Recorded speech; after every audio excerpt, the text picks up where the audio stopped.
You're with Julian on the Brown Note and why Donald Trump's treasonous behaviour with documents is actually at the lower end of the crimes committed by the heads of government in America this century. So, I mean, there's no doubt that he's guilty and should be punished for what he's done, which is really scary. I think, like, one of the things that's not being investigated enough, it's like we're investigating whether or not he illegally held classified documents and showed them to people, including defense documents. Obviously, the map that's been referred to was about the war in Ukraine and showing them to third parties and so on. But I think that the main story here is, why did he have them? What did he intend to do with them? This is a man that was the de facto leader of an insurrection trying to overthrow the government of America, who denies elections, who's a figurehead of a fascist Republican Party that routinely seeks to subvert democratic elections and the rule of law. So why would a man like that actually have this information? I suspect that his level of stupidity means that he just didn't really have a good reason to have them. I mean, I did go through in my mind, did he want all this military sort of information so that if his goons on January the 6th took the country over or something like that, or in the future when they reject the next election, which they clearly will do, did he want that information? But I suspect it's actually much more benign and that he just didn't have any reason. He's just so foolish. He actually had a lot more information, classified stuff, and gave it back in January 2022, and he isn't even being prosecuted for that. He's only being prosecuted for the stuff he refused to give back and lied about.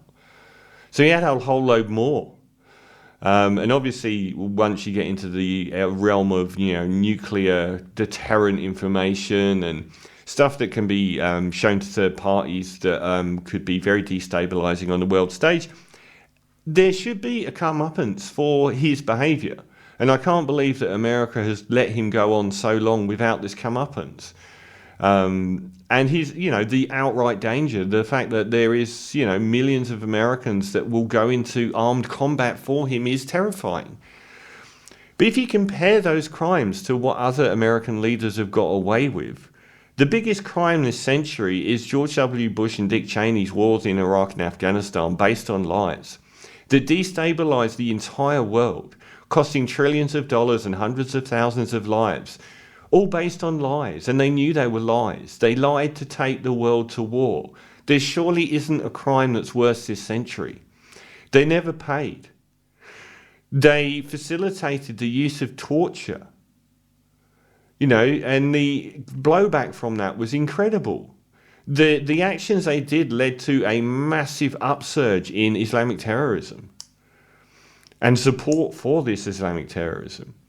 Hillary Clinton's up to her neck in disgraceful behaviour with Libya. They shipped something like $500 million worth of arms that were meant for another country they were interfering in to people in Libya that were connected with Al-Qaeda and Islamic State. And many of these people left Libya after this to go and fight in places like Syria. And they overthrew Gaddafi, who was at that stage one of the most, like Saddam, led a Western-friendly version of an Islamic State and turned it into a basket case, which it remains to this day. They ruined the countries of Iraq and Libya and tried to do the same in Syria, again based on lies. These are huge crimes. The global financial crisis, which you compare down to both Bush and Barack Obama, the behaviour of the government there was incredibly bad. They let people who had committed unspeakable crimes that led to thousands and thousands of people killing themselves over financial worries destabilise the world's economy, and they let them all get away with public money bailing them out.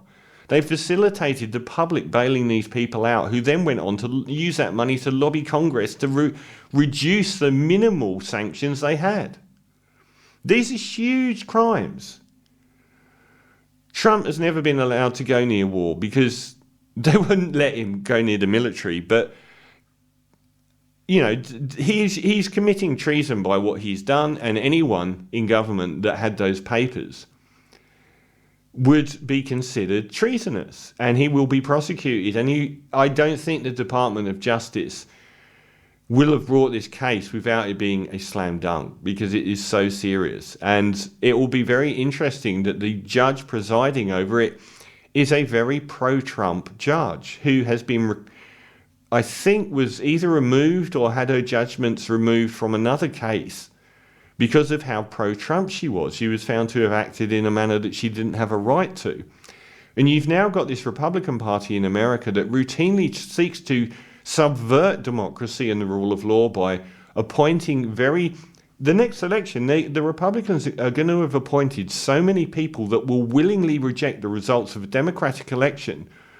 America, I said about a year ago, is sleepwalking into fascism. But the behavior of many of the presidents and many of the top people like Clinton has been absolutely, keeping documents in your shed is one thing, but the impacts of the wars in Afghanistan and Iraq and Libya and the attempted war in Syria and the global financial crisis and the management of it and the punishment of it and the use of taxpayer dollars to pay back all these people that were deeply criminal is far worse on impact than Donald Trump having a lot of information in his shed.